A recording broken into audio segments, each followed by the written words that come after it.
ನಮಸ್ಕಾರ ವೀಕ್ಷಕರೇ, ನಮ್ಮ ಯೂಟ್ಯೂಬ್ ಚಾನಲ್ಗೆ ನಿಮಗೆಲ್ಲರಿಗೂ ಆತ್ಮೀಯ ಸ್ವಾಗತ. ದೇವರ ಮನೆಯ ವಿನ್ಯಾಸ ಮತ್ತು ಶಾಸ್ತ್ರಾಧಾರಿತ ಮಾಹಿತಿ ತಲುಪಿಸುವ ಈ ವಿಶೇಷ ವಿಡಿಯೋವನ್ನು ಪೂರ್ಣವಾಗಿ ನೋಡಿ. ನಿಮ್ಮ ಜೀವನದಲ್ಲಿ ಧನಾತ್ಮಕ ಬದಲಾವಣೆಗಳನ್ನು ತರಲು ಇದು ಉಪಯುಕ್ತವಾಗಬಹುದು. ವಿಡಿಯೋವನ್ನು ಇಷ್ಟಪಟ್ಟರೆ ಲೈಕ್ ಕೊಡಿ ಮತ್ತು ಕಮೆಂಟ್ ಮಾಡಿ. ಓಂ ನಮಃ ಶಿವಾಯ ಎಂದು ಬರೆದು ನಿಮ್ಮ ಅಭಿಮಾನವನ್ನು ತೋರಿಸಿ.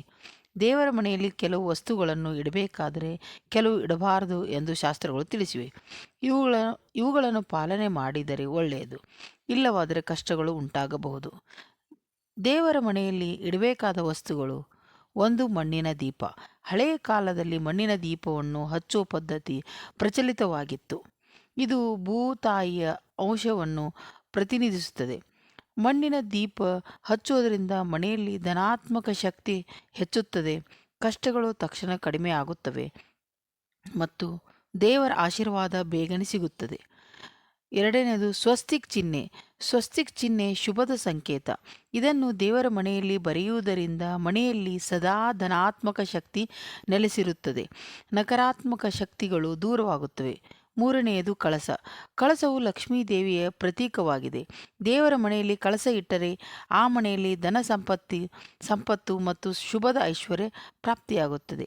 4. ಶಂಖ. ಶಂಖವು ಲಕ್ಷ್ಮೀ ದೇವಿಗೆ ಅತಿ ಪ್ರಿಯವಾದ ವಸ್ತು. ಇದು ಮನೆಗೆ ಶುಭತೆಯನ್ನು ತರುತ್ತದೆ ಮತ್ತು ಲಕ್ಷ್ಮೀ ದೇವಿಯ ಆಶೀರ್ವಾದ ಪಡೆಯಲು ಸಹಾಯಕವಾಗುತ್ತದೆ.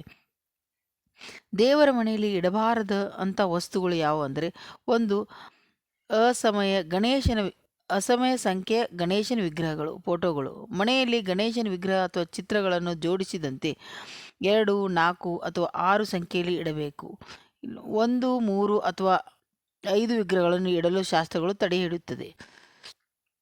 2. ಗಣೇಶನ ಮುಖದ ದೆಸೆ. ಮನೆಯ ಪ್ರವೇಶ ಗೇಟಿನ ಬಳಿ ಗಣೇಶನ ಮೂರ್ತಿಯನ್ನು ಇಟ್ಟರೆ ಅವನ ಮುಖ ಒಳಗಿನ ಕಡೆ ನೋಡುತ್ತಿರಬೇಕು, ಹೊರತು ಹೊರಗಡೆ ಅಲ್ಲ. 3. ನುಚ್ಚಕ್ಕಿ. ದೇವರ ಪೂಜೆಯಲ್ಲಿ ಬಳಸುವ ಅಕ್ಕಿ ಕಾಳುಗಳು ಪರಿಶುದ್ಧವಾಗಿರಬೇಕು, ಒಡೆದು ಹೋಗಿರಬಾರದು, ಕೆಟ್ಟದ್ದು ಅಕ್ಕಿ ಉಪಯೋಗಿಸಲೇಬಾರದು. 4. ಪೂರ್ವಜರ ಫೋಟೋಗಳು.